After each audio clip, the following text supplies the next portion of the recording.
사람은 누구나 다른 사람에게 인정을 받고 싶은 마음이 있습니다. 아무도 나를 알아주지 않는 것 같고 내가 한 일에 아무런 반응이 없으면 쉽게 마음이 서운해지곤 합니다. 반대로 누군가 나를 알아봐주고 내가 한 일에 대해서 인정해주고 잘했다, 참 수고했다 라는 말을 들으면 마음이 채워지는 경험을 하게 됩니다. 그런데 인정받고 싶은 마음이 우리를 때로는 잘못된 방향으로 이끌 때가 있습니다. 사람들의 평가가 내 기쁨을 결정하고 누군가의 칭찬이 있어야만 내가 괜찮은 사람처럼 여겨질 때가 있습니다. 그러다 보면 우리는 점점 사람의 인정에 연연하게 됩니다. 이런 마음 우리 일상 속에서 자주 드러납니다. 내가 열심히 섬겼는데 아무도 나를 알아주지 않는 것 같으면 참 서운한 마음이 들고, 내가 수고한 일을 누군가 당연하게 여긴다면 참 마음이 어려워지고, 또 누군가 나보다 더 인정을 받으면 나도 저만큼은 했는데 내가 더 잘할 수 있는데 왜 나는 인정해주지 않고 저 사람을 인정해줄까 하면서 속상한 마음이 들 때가 있죠. 그래서 우리는 때로는 내가 어떤 사람인지 증명하려고 애쓰곤 합니다. 내가 더 잘한다는 것을 보여주고 싶고 내가 더 괜찮은 사람이라는 것을 인정받고 싶어 합니다. 겉으로는 티내지 않지만 마음속으로는 다른 사람의 인정을 통해 나의 존재의 가치를 드러내려고 하는 것이죠. 오늘 본문에도 그런 사람들이 등장합니다. 예수님께서 안식일에 한 바리새인 지도자의 집에 머무셔서 식사하실 때였습니다. 그 자리에서 예수님은 초대받은 사람들이 높은 자리에 앉으려는 모습을 보셨습니다. 그리고 그 모습을 통해 하나님께서는 어떤 사람을 높이시는지 비유를 통해 말씀하셨습니다.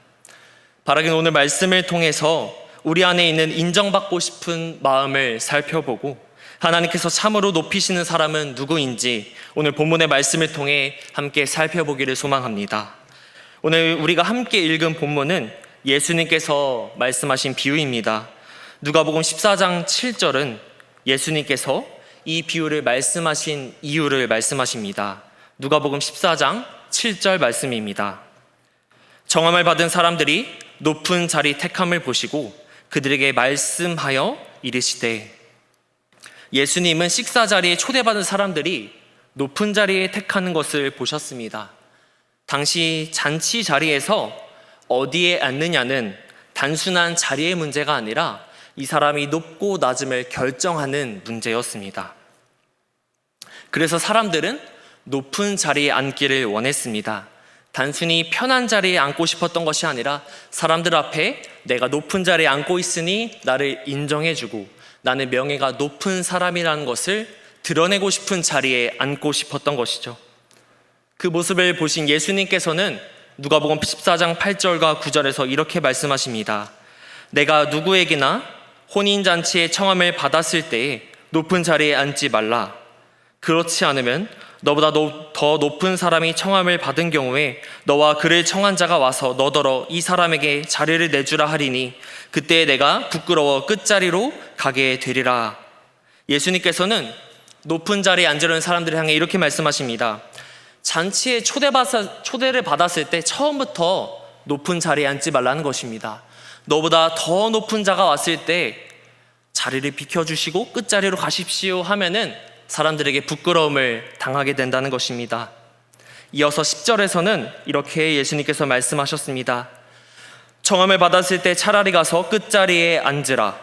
그러면 너를 청한 자가 와서 너더러 벗이어 올라앉으라 하리니 그때에 함께 앉은 모든 사람 앞에서 영광이 있으리라. 예수님께서는 차라리 처음부터 낮은 자리를 선택하라고 말씀하십니다. 그럼 주인이 와서 아이고 왜 여기 앉아 계십니까? 여기 높은 자리, 더 좋은 자리에 앉으십시오 하면서 끝자리에서 더 좋은 자리로 주인이 이끌게 된다는 말씀입니다. 그렇다면 모든 사람 앞에서 영광과 명예를 얻게 될 것이라고 말씀하시는 것이죠. 여기까지만 본다면 예수님께서 마치 식사 자리를 어떻게 하면 되는지, 어떤 자리를 선택하면 되는지 마치 어떤 지혜로운 말씀을 하시는 듯한 느낌을 받습니다. 높은 자리에 앉다가 부끄러움 당하지 말고 차라리 처음부터 낮은 자리에 앉았다가 얼고 높은 자리에 앉으십시오 하면서 다른 사람들에게 영광을 얻으라는 처세술처럼 보이기도 합니다. 그러나 예수님께서 오늘 비유를 통해 하시고자 하는 말씀은 단순한 식사 예절을 말씀하시고자 하는 말씀이 아닙니다. 예수님은 높은 자리에 앉으려는 사람들의 행동을 통해서 그 마음 깊숙한 곳에 있는 문제를 드러내셨습니다. 그것은 스스로 높아지려고 하는 마음이었습니다. 예수님께서는 11절에서 이 비유의 핵심을 말씀하십니다. 우리 11절 말씀을 함께 읽도록 하겠습니다. 무릇 자기를 높이는 자는 낮아지고 자기를 낮추는 자는 높아지리라. 아멘. 예수님께서는 자기를 높이는 자는 낮아진다고 말씀하셨습니다. 여기서 자기를 높이는 자는 단순히 높은 자리에 앉고 싶어하는 사람만을 의미하는 것은 아닙니다. 자기를 높이는 자는 사람들 앞에서 스스로 자신의 가치를 높게 여기기 위해서 자신의 힘과 능력으로 자신이 높임을 받으려고 애쓰는 자들을 말합니다. 반대로 자기를 낮추는 자는 내가 나를 높이려고 애쓰는 자가 아니라 내가 높아짐을 내려놓고 오직 나의 삶을 하나님께 맡기는 자를 말하는 것을 의미합니다. 그리고 여러분 노란색으로 표시가 되어 있는 말씀을 살펴보시면 원어로 살펴보면 수동태로 되어 있습니다. 수동태를 쉽게 설명드리면 내가 하는 것이 아니라 누군가에 의해서 그렇게 된다는 것을 의미합니다. 그러니까 예수님께서 말씀하시고자 하는 것은 자기를 높이는 자는 누군가에 의해서 낮아질 것이고 또 스스로 자기를 낮추는 자는 누군가에 의해서 높아질 것이라고 예수님께서 말씀하고 있는 것이죠. 그렇다면 사랑하는 성도 여러분, 누가 우리를 낮추시고 누가 우리를 높이십니까? 바로 우리 주 하나님이십니다. 사람을 참으로 낮추시는 분도 하나님이시고 참으로 높이시는 분도 바로 우리 주님 하나님이십니다.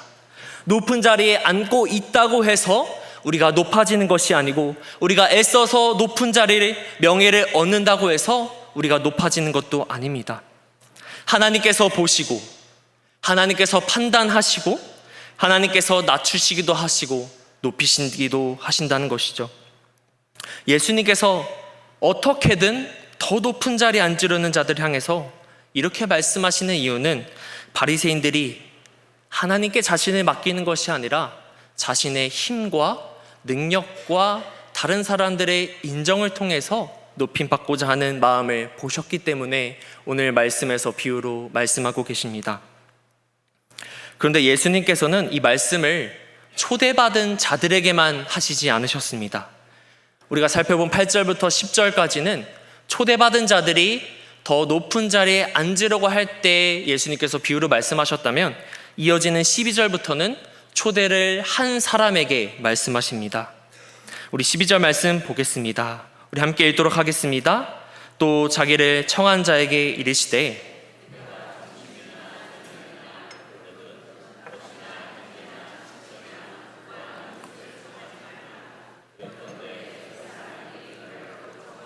내게 갚음이 될까 하라. 아멘. 예수님께서는 이제는 잔치를 베푼 사람에게 말씀하십니다. 친척이나 형제나 부자, 부하이웃을 초대하지 말라고 말씀하십니다.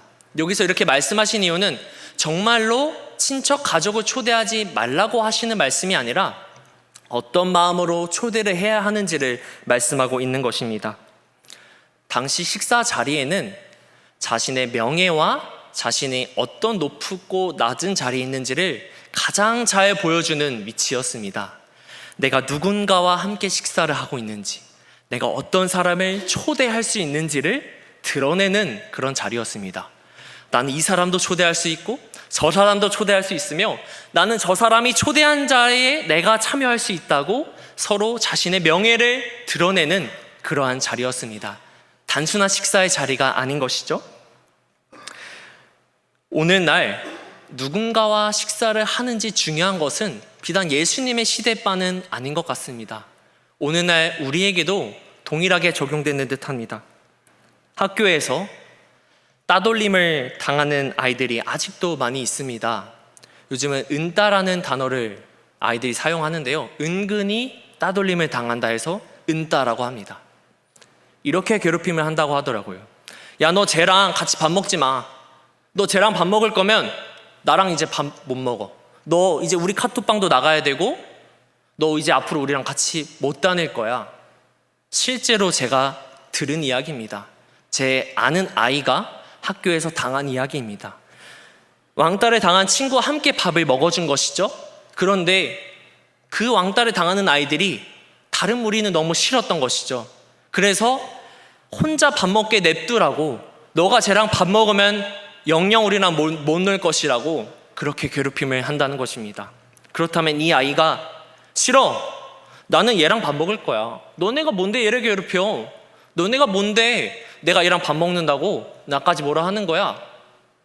이렇게 말할 수 있겠습니까? 쉽지 않죠. 이 아이가 그렇게 말하기 너무나 어려웠다고 합니다. 아이들만의 문제일까요? 직장이나 사회에서도 우리가 이런 모습을 어렵지 않게 살펴볼 수 있습니다. 아, 나는 저 사람 싫으니까 너도 저 사람이랑 친하게 지내지 마. 가까이 지내지 마. 나랑 더 가까이 지내야지. 저 사람 그렇게 좋은 사람 아니야 하면서 누군가와 어울리고 식사를 하는 것을 통제하고 또 누군가와 함께 밥 먹는 것을 통해서 나의 명예와 내가 누구인지를 드러내고 싶어 하는 그런 마음이 우리 안에도 있다는 것이죠. 사랑하는 성도 여러분, 우리 안에도 이러한 마음이 있는지 돌아볼 필요가 있습니다. 사회에서는 누구나 함께 하든지 내가 어떻게 하면 더 높아질 수 있는지를 강조하고 너의 능력과 어떻게 하면 더 좋은 사람, 더 능력 있는 사람과 함께 밥을 먹고 인맥을 쌓으라고 이야기를 하죠. 하지만 오늘 예수님께서는 그와 정반대의 가르침을 우리에게 주시고 계십니다. 누가복음 14장 13절 말씀입니다. 우리 함께 읽도록 하겠습니다. 잔치를 베풀거든 차라리 가난한 자들과 몸 불편한 자들과 저는 자들과 맹인들을 청하라. 아멘. 이들은 당시 사회에서 아무런 보답을 할 수 없는 사람이었습니다. 초대를 한다고 해서요, 나의 명예와 나에게 이익이 되는 사람이 아니었습니다. 번거롭고 오히려 나의 명예를 낮추는 자들이었죠. 가난하고 맹인들. 그러나 예수님께서는 이러한 자들을 초대하라고 하십니다. 왜 그러십니까? 바로 누가 함께 식사하느냐, 내가 어떤 식사 자리에 있느냐가 중요한 것이 아니라 바로 하나님께서 나를 높이신다는 것을 인정하는 것이 중요하다는 것입니다. 내가 설령 가난하고 내가 설령 맹인들과 세상에 소외받는 자들을 초대한다고 할지라도, 세상은 심지어 손가락질한다고 할지라도 주님께서 나의 선한 마음을 아시고 나의 마음을 아시고 말씀에 순종하고자 하는 그 마음을 아시기 때문에 가난하고 사회에서 소외받는 자들의 식사 자리에 초대하라고 말씀하고 있는 것이죠. 이어서 14절에서 예수님께서 이렇게 말씀하십니다. 그리하면 그들이 갚을 것이 없으므로 내게 복이 되리니 이는 의인들의 부활 시에 내가 갚음을 받겠습니다. 아멘. 예수님께서는 의인들의 부활 시에 내가 갚음을 받을 것이다 라고 말씀하십니다. 종교개혁자 존 칼빈은 우리의 부활이 그 어떤 것보다 우리의 신앙의 가장 강력한 동기가 된다고 말했습니다. 왜 갚을 수 없는 사람을 초대하라 말씀하시니까? 성도의 참된 갚음은 사람에게서 오는 것이 아니기 때문입니다. 하나님께로부터 오기 때문입니다. 우리가 부활 시에 가난하고 사회에 인정받지 않는 자들을 주의 말씀에 순종하여 초대할 때 착하고 잘하였다, 나의 충성된 종아라고 말씀하시면서 우리의 선한 행동을 인정해 주시고 그 행동에 보답해 주실 것입니다. 우리의 삶을 보시고 갚아주시고 하늘 나라를 우리의 영원한 기업으로 삼아주시는 하나님의 놀라운 은혜를 바라보며 하나님의 말씀에 순종하여 주님의 영광을 높이며 살아가는 것이 우리의 삶의 목적인 줄 믿습니다. 그 은혜를 바라보는 사람은 이제 세상과는 다른 방식으로 살아갑니다. 사람에게 인정받고 보답받기 위해서 사는 것이 아니라 하나님께서 기뻐하시는 삶을 살기로 결단하고 그 말씀에 순종하며 살아가는 것이 성도의 삶입니다. 나에게 유익이 되는 사람을 가까이 하는 것이 아니라 나를 높여줄 수 있는 사람만을 붙들고 관계를 하는 것이 아니라 하나님의 마음이 향하는 곳에 나의 두 눈이 향하고 하나님의 마음이 있는 곳에 나의 마음이 가게 되는 것입니다. 우리는 그 길을 예수님 안에서 보게 됩니다. 예수님께서는 사람들에게 높임받을 수 있는 자리를 찾아가시지 않으셨습니다. 오히려 사람들이 가까이 하기 꺼려하는 그런 사람들을 향해 찾아가셨습니다. 대표적으로 죄인들과 세리의 집에 예수님께서 찾아가셨죠. 제자들과 예수님께서 세리의 집에서 식사하고 있는 장면을 봤을 때 당시 문화에서 그들과 함께 식사하는 것이 정결하지 않고 부정하다라고 여겼습니다. 그렇기에 그들이 이렇게 이야기하는 것이죠. 누가복음 5장 30절에 너희가 어찌하여 세리와 죄인과 함께 먹고 마시느냐라고 하면서 정결한 자들이 아니라 부정한 자들과 어찌 함께 식사할 수 있냐라고 하면서 비난하고 있습니다. 사람들은 세리와 죄인들을 피했습니다. 그러나 예수님께서는 그들에게 찾아가셨습니다. 사람들은 그들과 함께 하는 것을 부끄럽게 여겼지만 예수님은 그들의 곁에 앉으셨습니다. 비난했던 바리새인과 서기관들에게 이렇게 말씀하시는데 우리가 너무나도 잘 알고 있는 말씀이죠. 누가복음 5장 31절과 32절 말씀입니다. 우리 함께 합독해서 읽도록 하겠습니다. 예수께서 대답하여 이르시되 건강한 자에게는 의사가 쓸데없고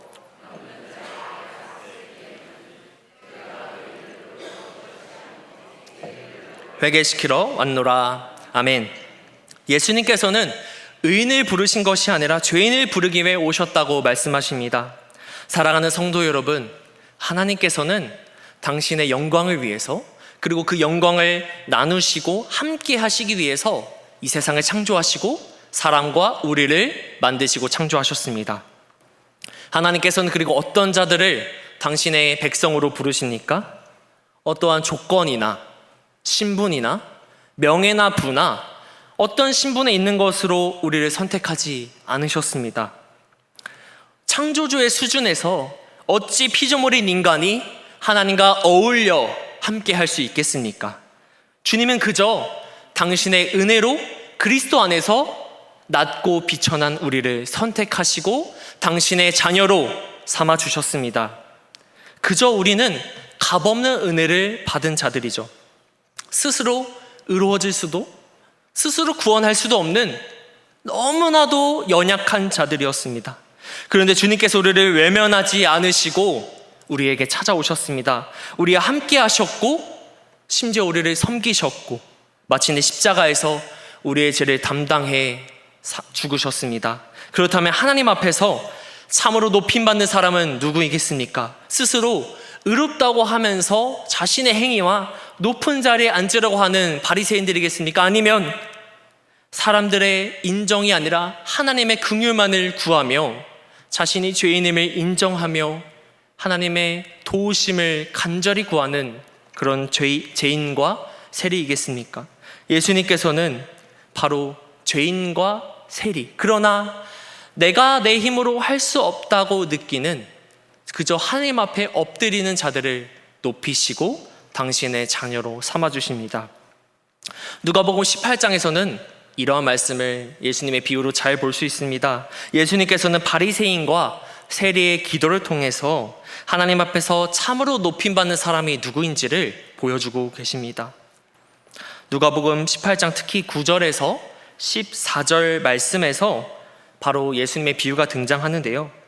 바리새인과 세리가 성전에 올라가 기도했을 때 바리새인은 하나님 앞에서 자신의 의를 드러냈습니다. 주여, 저는 금식도 하고 불의를 저지르지도 않고 하나님 앞에서 정결하게 살아갔습니다. 주여, 저는 저 세리와도 같지 않음을 너무나도 감사드립니다. 저는 일주일에 2번씩 금식 기도를 하고 소득의 10분의 1로 주님께 헌금을 드립니다 라고 하면서 자신이 얼마나 괜찮은 사람인지 자신의 신앙생활을 근거로 주님께 기도를 하고 있는 것입니다. 어찌 보면 감사의 기도처럼 보이는데 실상은 감사의 기도가 아니라 자신이 얼마나 괜찮은 사람인지를 하나님 앞에서까지 기도하면서 드러내고 있는 것이죠. 반면 세리의 기도는 달랐습니다. 세례의 기도 누가복음 18장 13절에서 잘 드러내고 있습니다. 함께 살펴보겠습니다. 제가 봉독하겠습니다. 세리는 멀리 서서 감히 눈을 들어 하늘을 쳐다보지도 못하고 다만 가슴을 치며 이르되 하나님이여 불쌍히 여기소서 나는 죄인이로소이다 하였느니라. 아멘. 그는요 하늘을 쳐다보지도 못했습니다. 주여 저는 죄인이로소이다 하면서 그저 가슴을 치면서 나를 불쌍히 여기소서라고 하면서 자신의 어떤 힘과 능력으로 높아지려고 하지 않고 그저 하나님의 긍휼하심과 도우심을 구하며 가슴을 치며 기도하고 있는 것이죠. 예수님께서는 14절에서 이 비유의 결론을 말씀하십니다. 누가복음 18장 14절 말씀입니다. 우리 함께 읽도록 하겠습니다. 내가 너희에게 이르노니 이에 저 바리새인이 아니고 이 사람이 의롭다 하심을 받고 그의 집으로 내려갔느니라. 무릇 자기를 높이는 자는 낮아지고 자기를 낮추는 자는 높아지리라 하시니라. 아멘. 여기서 우리는 중요한 사실을 보게 됩니다. 하나님께서 높이시는 사람은 자신의 의를 드러내는 자도 또 열심히 신앙생활을 하는 자도 아니라는 것입니다. 선한 행동을 많이 한 자도 아니라는 것입니다. 그저 하나님 앞에 긍휼하심을 입어야 한다는 것을 너무나도 잘 알고 인정하는 그런 태도를 가지고 있는 사람에게 하나님께서 높여주신다는 것을 오늘 비유를 통해 알 수 있습니다. 사랑하는 성목교회 성도 여러분, 우리는 너무나도 잘 알고 있습니다. 우리의 구원은 우리에게 달려있지 않다는 것을 우리 너무나도 잘 알고 있습니다. 우리는 율법을 지킬 수도 없고 우리는 어떠한 잘남도 우리의 부가 우리 어떠한 것으로 구원을 받는 것이 아니라 그저 하나님의 은혜로 인해서 구원을 받았다는 것을 우리는 너무나도 잘 알고 있습니다. 그렇다면 우리 삶의 모든 것도 구원과 마찬가지로 전적으로 하나님께 달려있지 않겠습니까? 우리는 우리의 힘으로 높아지려고 하고 우리의 힘으로 더 좋은 자리에 앉으려고 노력하지만 세상은 그렇게 얘기하죠. 좋은 대학 가야 된다. 더 많은 돈을 벌어야 된다. 좋은 곳에 투자해서 주식에 좋은 곳에 투자해서 돈을 많이 벌어서 세상 사람들이 인정해주고 좋은 차를 타야 되고 세상의 방식과 가치관에 우리도 살아가고 있는 것이죠. 돈을 많이 벌고 좋은 대학을 가는 것이 나쁜 것은 아닙니다. 그러나 그것이 우리의 높아짐의 동기가 되어서는 안 된다는 것이죠. 그저 좋은 대학도 많은 돈도 건강도 우리 삶의 모든 것이 다 하나님의 영광을 위해서 사용돼야 하는 것인데 세상 사람들은 돈을 따라야 한다고 좋은 아파트에 살아야 한다고 말하기 때문에 우리도 세상에 살기 때문에 영향을 받지 않을 수 있겠습니까? 그러나 우리가 붙들어야 할 것은 세상의 목소리와 가치관이 아니라 오직 우리에게 주신 유일한 진리이신 이 말씀임을 기억하시기를 소망합니다. 주님께서는 오직 자신을 낮추는 자에게 하나님께 내 삶을 맡긴 자를 높이신다고 말씀하셨습니다.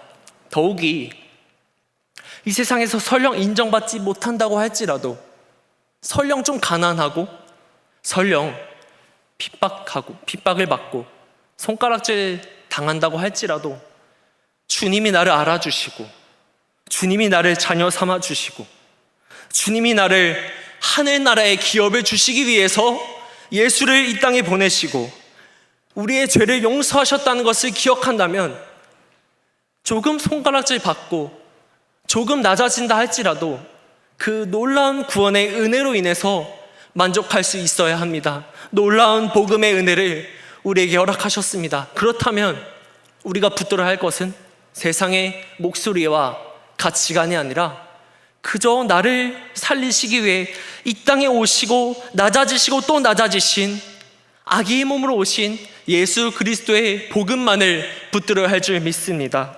사랑하는 성도 여러분, 세상의 목소리에 흔들리지 않길 소망합니다.